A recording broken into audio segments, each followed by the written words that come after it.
Hello and welcome to the Happy Little Futures podcast. As always, let's begin with a nice deep breath in and out. Fantastic.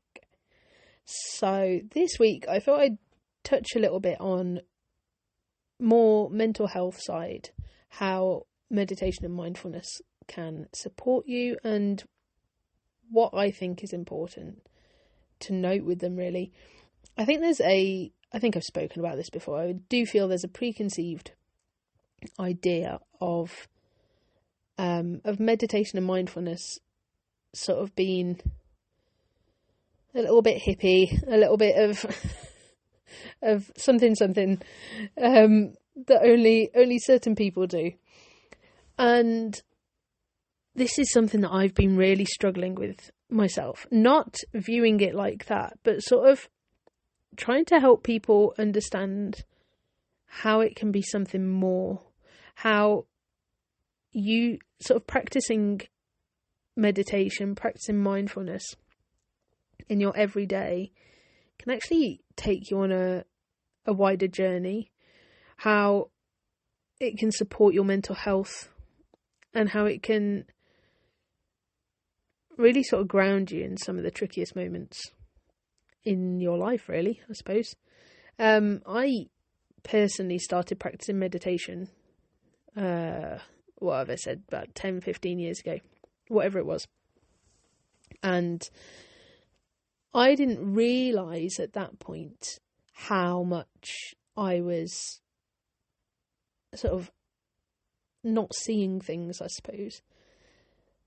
And I feel that if I hadn't have already been practicing it at that moment, I actually probably would have fallen into an anxiety pit a lot sooner. I feel that I would have not only fallen into an anxiety pit a lot sooner, but fallen into a much deeper anxiety pit when I did. and I think things would have been a lot trickier for me on the whole as time's gone by. And for me, I find it so important to even on the days where I don't meditate. And at the moment, I'll be honest, that's quite a lot. We have had a lot going on. I think I mentioned last week about my son and his arm and all sorts of stuff. But I notice a lot more when I don't meditate. And that's practicing meditation 10 minutes a day. And I find for me, if I don't practice that relatively regularly, or go to a sound bath relatively regularly, or do something where it's just me sort of in that moment with myself, I do find that I really start to struggle with doing the smaller moments. And I get caught up in life a lot easier. I find that I'm on my phone a lot more, and annoying myself personally with that as well. I can't stand being on my phone, which is very difficult in this day and age. And so it becomes a bit of a dangerous trap for me, really. And what I'm most passionate about is this sort of like thing of integrating meditation into your day and practicing it regularly, but not necessarily in big spots. So big spots as in like 10 minute chunks, because for some people that's just not achievable. For some people that's not something that is easy to do on your own, let alone when you've got children around or anything like that. Even if you've just got, I don't know, or what, like someone visiting, or do you know what I mean?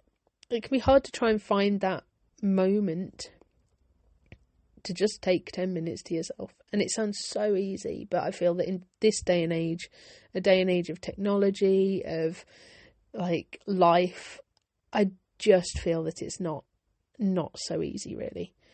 And so making more time for micro meditations, as I like to call them, and as quite a lot of people call them, where you take a moment, whether it be a quick single breath or like a minute to yourself or whatever. I think that is really important. I think that is something that really needs to be explored by a lot more people. And that's what I'm sort of quite passionate about.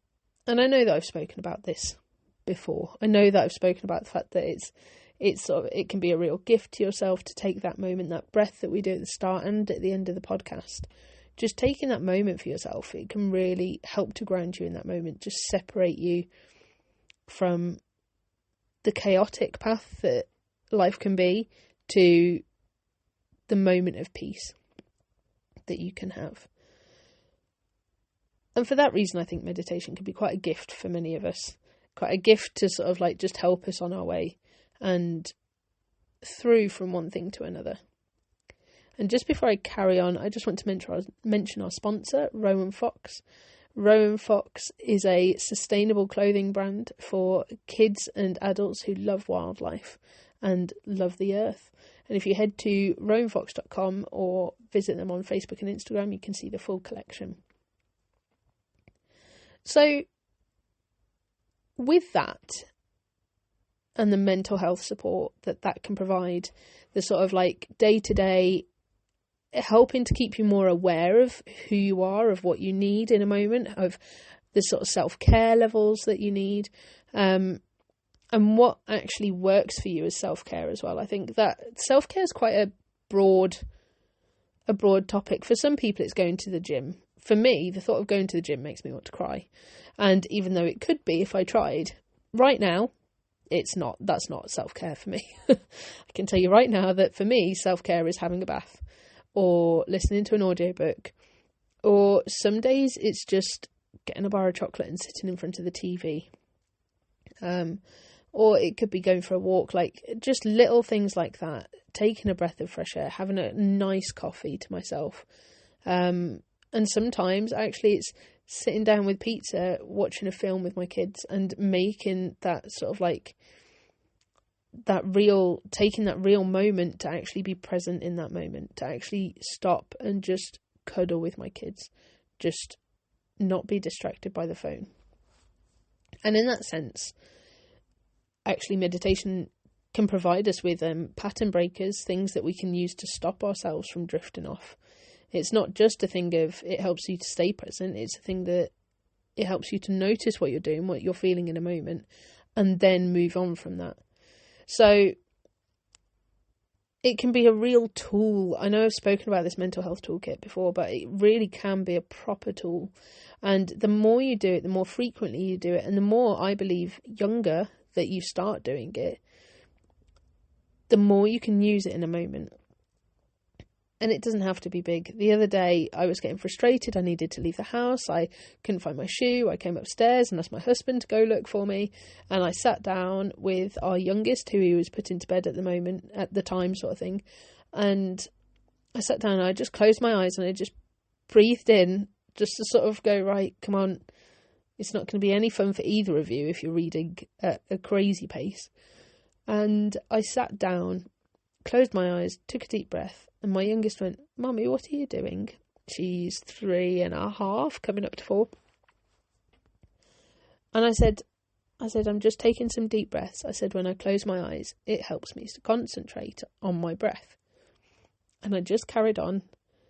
And I heard this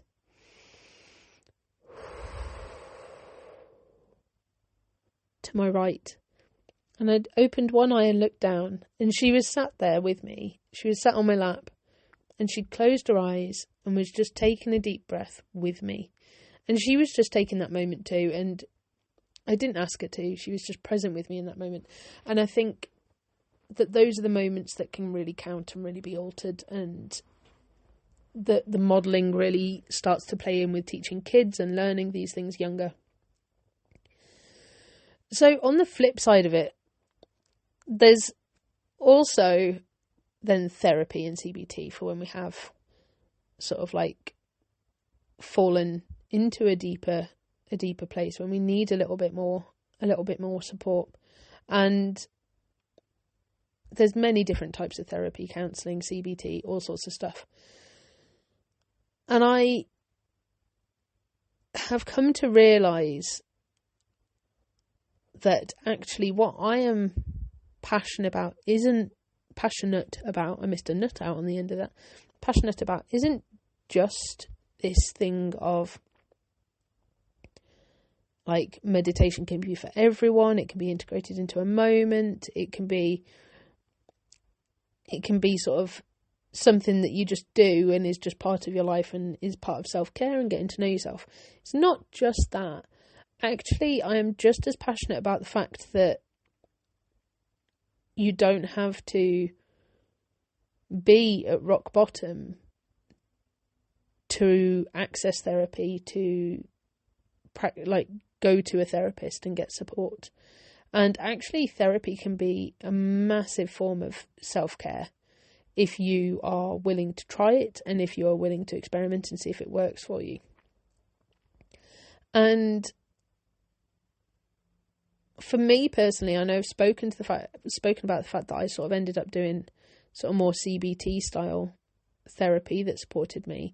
And in recent months, I've sort of gone, actually, maybe I need to go back to therapy and do a bit of talking therapy and just unravel a few things that aren't sort of major, and I'm generally in life in a good place, but they're just sort of niggling at the back of my mind. And it is that sort of thing of actually those moments and knowing that that can be something that therapy can support with, and not just something that I have to access when I'm feeling down and when I'm struggling and all of that sort of stuff. I think that is just as important as well. So in that sense, not only am I passionate about using meditation and mindfulness as a sort of as a pathway for self-care, as a pathway for understanding yourself, as a pathway for supporting your mental health, but I'm also quite passionate about using therapy and CBT as something that just anyone and everyone should do. And it's something that can help support you, again, in understanding yourself, in preventing you to get to that darker place, in self-care, in creating an understanding of yourself that you might not have previously had, and just helping to unravel stuff. I've almost been this year on a because of the therapy that I've done, because of the meditation style that I like to use, because of the way that I journal and stuff like that, I feel like I've also almost been on a sort of self-counselling, self-therapy sort of journey this year. And I might go into it in the future. For now, it's something that I'm still travelling along, and I still want to explore myself, and there might be therapy in the future involved in that. But it really has come to make me realise that connection that we have with ourselves, that connection that we have with those around us that we love, those around us that we may not know, around that connection that we have with the earth and nature, all of that can be supported with practicing meditation, understanding yourself further, and noticing your thoughts, noticing where your head's at in therapy, and really just generally sort of travelling along this middle ground, basically, as far as sort of mental health and psychology and all of that sort of stuff go. Sort of, there is a middle ground. There is a middle ground of not being hippy dippy and wanting to do, for want of a better, I don't know a better phrase for what I'm trying to describe in that sense. If you've got an idea, please let me know. But not sort of heading down that sort of, I've got to be a certain type of person or have certain interests in order to meditate, and also not being in a place where you're like, I've got to be at rock bottom in order to go to therapy or receive therapy.